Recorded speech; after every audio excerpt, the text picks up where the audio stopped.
মাঝে মাঝে খুব ভালোও লাগে কিন্তু কষ্টও লাগে। আসসালামু আলাইকুম প্রিয় ভাই বোনেরা, সবাই কেমন আছেন? আশা করি ভালো আছেন। চলে আসলাম একটি লং ভিডিও নিয়ে। সত্যি কথা বলতে বাসায় একটা কিছু তৈরি করলে ভালো লাগে।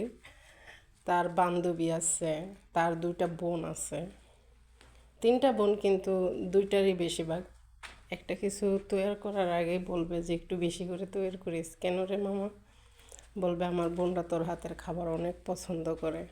সেজন্য দেখা যায় মাঝে মাঝে একটু কষ্ট হয়, কারণ প্রচুর পরিমাণ গরম। এর ভিতরে একটা কিছু তৈরি করতে গেলে বাসায় দেখা যায় বাচ্চারা 11 জন, সে জায়গায় 9 জনে খেতে পারে। আর যদি বেশি তৈরি করতে হয় তাহলে তো বুঝিনি যে অবস্থা একটা মানুষের কি হয়ে যায়। যাই হোক, আজকে যা তৈরি করতে যাচ্ছি বাংলাদেশি খাবার, কিন্তু আগে পরে মেয়েদেরকে খাওয়ানো হয়েছে তো সেই জন্য আর কি তারা এটা খেয়ে অভ্যস্ত। ঝাল পছন্দ করে মেজো মেয়ে, বড় মেয়ে। আমার অনেক দিন ধরে খেতে ইচ্ছা করছিল। ভাজাপুরি তো খাওয়াই হয় না, মাঝে সাঝে খাওয়া হয়। তাই সব কিছু কেটে কুটে নিয়েছি।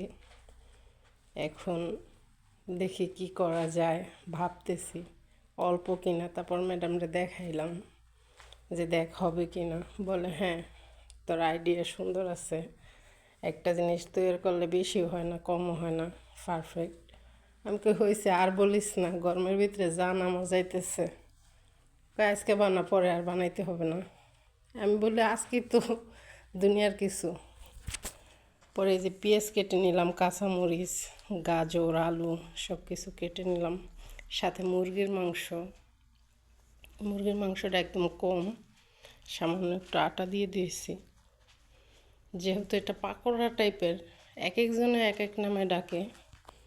এখানে যেই নামে ডাকে বাংলাদেশের মানুষ শুনলে হয়তো হাসতে হাসতে শেষ হয়ে যাবে যে এই নামে কেউ ডাকে নাকি। ডিম দিয়ে দিলাম, সুন্দর করে মাখিয়ে নিচ্ছি, কারণ এটা একটু আঠালো টাইপের হবে। মুরগির গোশটা দেওয়ার কারণ আছে, সবজি যেহেতু একটু মানে দাঁতের সাইডে পড়লে ভালো লাগবে, একটা সুন্দর ফ্লেভার আসবে সেই জন্য। আর এই যে জিনিসগুলো একদম ঘরোয়াভাবে, বাইরের কিছুই না, এগুলো প্রতিটা মানুষের ঘরেই থাকে। কিন্তু আমরা তো আলসা, মনে চায় না সারাদিন মানে কাজ করার পরে কিছু একটা তৈরি করি বা নিজে খাই বা অন্যকে খাওয়াই।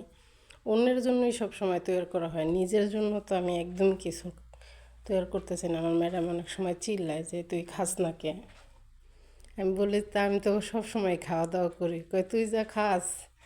আর আমার এখানে দুইটা আপু ছিল, কয় ওদের সাথে মিলিয়ে দেখ, ওরা সব সময় সব কিছু খায়, আর তোকে কিছু সাদলি বলস না আমি খাই না। এটা নিয়ে মাঝে মাঝে ম্যাডাম বলে যে তুই শুধু মরিচ খাস। আমি বলি যে আমি মরিচটা বেশি পছন্দ করি, যেহেতু কাঁচা মরিচের জালটা বেশি খাই, শুকনো মরিচ খাওয়া হয় না। এই যে সুন্দর করে কিন্তু দিয়ে দিলাম তেলের ভিতরে। তেলটা একটু লাল লাল দেখা যাইতেছে, জাইতুনের তেল তো সেই জন্য। জাইতুনের তেল দিয়েই সব কিছু করা হয়। জাইতুনের তেল খাওয়া ভালো স্বাস্থ্যের জন্য। আমি একটু মানে ভাজা পোড়া বা আমার বেশিরভাগ তরকারিতে আমি জাইতুনের তেল খাই। আগে সয়াবিন তেল খাইতাম, কিন্তু অনেক সময় গ্যাস্ট্রিকের সমস্যা করে দেখা যায়। সেজন্য এখন আমি আমার খাবারে আমি জাইতুনের তেলই খাই। ম্যাডামে বলছে তুই এটা খা। আর ওনারা তো তেল খায় না বললেই চলে। তেল পেঁয়াজ ছাড়া যদি আপনি কিছু রান্না করে দিতে পারেন তাহলে যে কি খুশি হয় একমাত্র আল্লাহই জানে। তেল ছাড়া যদি আপনি একটু সিদ্ধ করেও দেন, শুধু একটু লবণ দিয়ে, বলবো অনেক মজা হয়েছে। আর যদি আপনি একটু তেল বেশি হয় যেদিন, সেদিন তো ঝগড়ার কোনো শেষ নেই।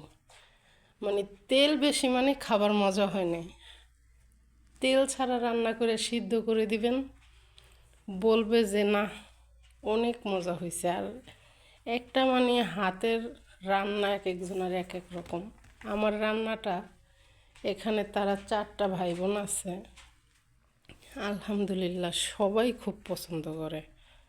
আর সবাই বলা বলি করে যে তোর হাতের রান্না খুব মজা হয়।